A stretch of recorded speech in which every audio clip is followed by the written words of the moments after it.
And they wheeled him out in the open air. And for about 30 minutes, we were there together. Then they brought him back in. And we said bye. In our small consultation, we told the Deputy Speaker, it's your call to tell Ugandans. It's you. You are the one in the chair. You noticed we were very silent. And for somebody who has been very active on Twitter particularly, many people were raising questions, why is this man so quiet? What's happening? But it was agreed that it was not necessary for everybody to start offering opinions. In any case, we had seen him alive, and we had confirmed that he was very sick. We didn't know at that point the extent of the sickness and how much time he had. The next day, in the morning, we came back. This time we met the lead physician, a professor at the University of Washington, who is at the Institute of Cancer Research, the Fred Hutch, it is called the Fred Hutch Cancer Research Institute. This is a prestigious institute that has 3 Nobel Prizes to its credit. They are at the forefront of that. That answered our question about the kind of illness the speaker was battling. It also answered our question, why Seattle? In my entire life, I never imagined anything would ever take me to Seattle, the state of Washington. On the second day, that doctor now went into real detail. He gave us a very detailed report about Jacob's treatment plan, which unfortunately they were not able to embark on, because that kind of treatment, which according to his efforts to explain to us, involves basically harvesting cells from the patient's body, taking them to the lab, modifying them genetically, so that they are armed, they become sort of like soldiers that are planted back into the patient's body to now tackle the cancer cells. Many patients have undergone that kind of treatment and they are still alive. He told us the story of a Canadian lady who was also treated from that center. I hear Ugandans saying people are referred abroad because their health centers have collapsed. I don't think Canada is one of the collapsed health centers. But that's beside the point. Indeed. The doctor told us a lot about what they were planning to do. The reason we also traveled with Jacob's brother, who saw him alive and was also in the room. And I don't think Jacob's brother would come and say, we found our brother dead, but we were told or paid to say he's alive. Because when you read some of the things that are being said, you really wonder. For us, we've thrown them out. That's why I invited you. So was there hope at that time? Day one, there was hope. Because with... Yeah, so the medical team thought that you could possibly harvest cells from someone who is genetically related to Jacob and then modify those cells. In that case, you sort of have a transplant also from somebody who is genetically related. But the doctor told us, unfortunately, Jacob's illness is so advanced and his organs are in no position to take the kind of treatment regime that would revive him. And I have to let you know that many of us did not know the details of Jacob's illness. And I am a person who believes I should talk about what I know. Unfortunately, many people want to talk about what they don't know. Even as a very close friend, I actually never heard from Jacob telling me that he had cancer. I knew, of course, that due to the beatings in Makerere of 1990, his spleen had to be cut out in an emergency surgery at Mulago. Now, when you don't have a spleen, you are prone to multiple infections, because those are some of the organs that deal with the germs that we all carry around. They cleanse the body and so on. And of course, many of his internal organs had been traumatized as a result of that beating on 10th December 1990. So we must actually thank God that Jacob was able to bear all that burden without sharing even to very close friends. But when his doctor in America, a highly qualified doctor who is also part of the team supporting the Uganda Cancer Institute, the Fred Hutch Institute actually collaborates with the Uganda Cancer Institute. So the words that were chilling from the doctor were, you have to know that Jacob is dying, and he knows he's dying. Even after he told you they want to replicate the cells. That was the original plan. That is why they flew him. Yeah. And the parliamentary health scheme has that paragraph which says a patient who is eligible under that scheme of parliament, who needs evacuation for treatment abroad, has got to be taken by the fastest possible means. And I believe that's how they scrambled up the Uganda Airlines to take him out. So the doctor said Jacob is going to slip away any moment. And then he told us it could be today, it could be tomorrow, it could be the day after tomorrow, it could be this weekend, it could be next week, in 2 weeks, or even later.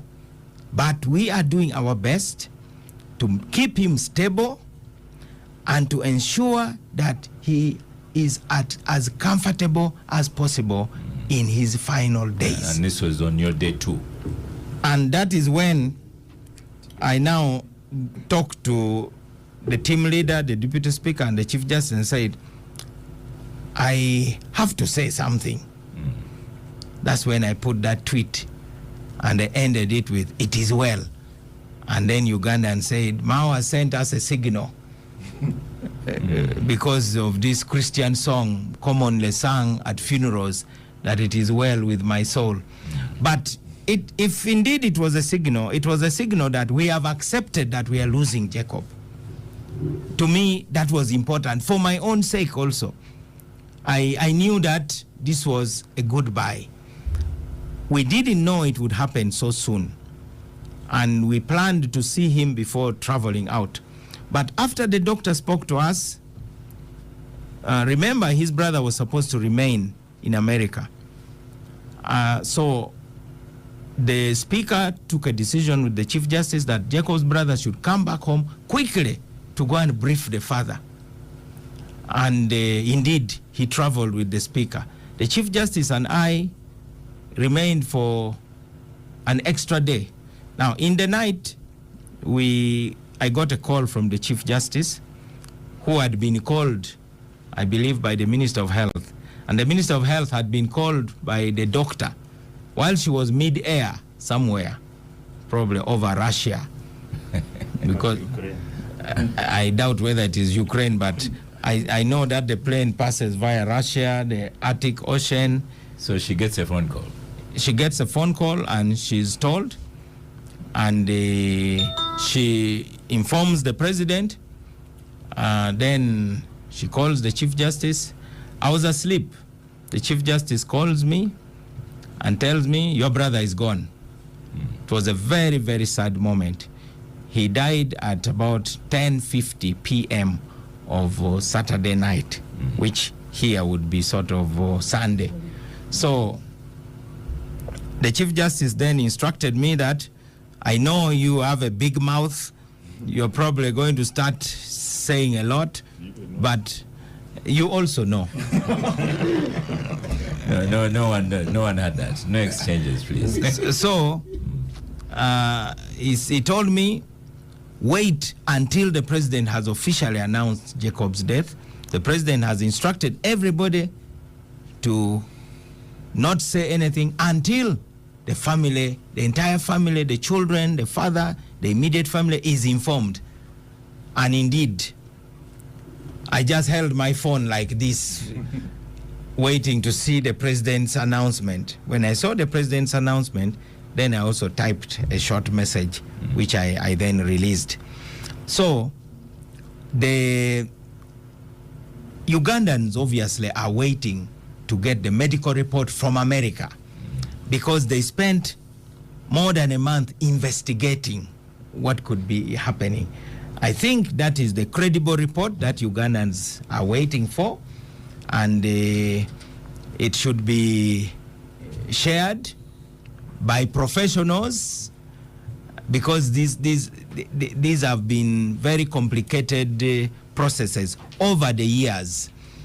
The questions being asked are legitimate. I don't think anybody has a right to gag somebody who is asking a question. If somebody is making allegation saying, okay, he was poisoned, that's a different matter. But if somebody is saying, was he poisoned? The two are totally different. Now, there are those who are coming out and say, he told us he was poisoned. I once saw an article in the Observer that President Museveni orders investigation into Oulanya poisoning. I don't know how far that went, but the truth of the matter is, so what are we going to do about it, about this poison talk? I don't want to live in fear, and I can tell you, Jacob never told me about him being poisoned, but there are those who claim he told them. I think those are the things that have to be investigated. And as far as we are concerned, there are always underlying causes of death. Then there are immediate causes of death. Only the medical report, detailed, can answer that. But I'm thankful to the Capital Gang for giving me the opportunity to share the last moments we had with Jacob. I heard Jacob say one word, Chigamoi. He called the Chief Justice by his name. I didn't hear him say any other word, but he could open his eyes intermittently. On the second day, he hardly opened his eyes. He could move, but he hardly opened his eyes. And the medical team told us he's heavily sedated because he was in great pain and they needed to deal with that pain. And so he was always getting painkillers and other sedatives.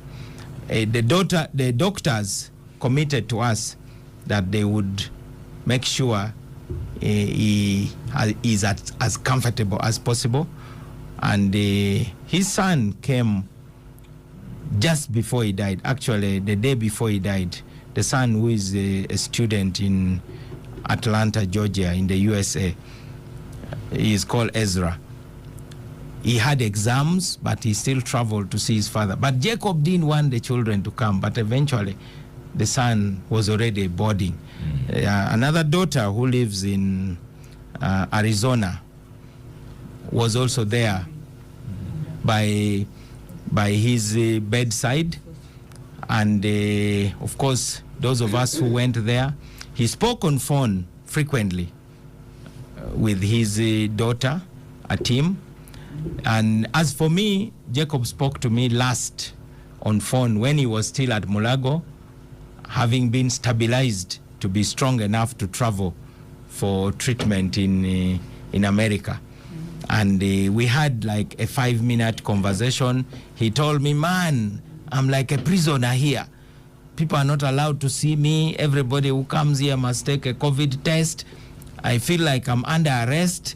That was necessary because you remember he had camped in his home and was stubbornly refusing to leave the house.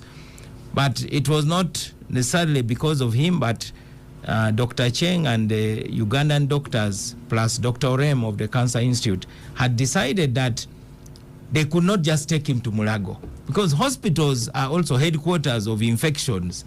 So they needed to prepare the room, and that's how first they took him to the women's wing Mulago Women's Hospital, which was having the best facilities.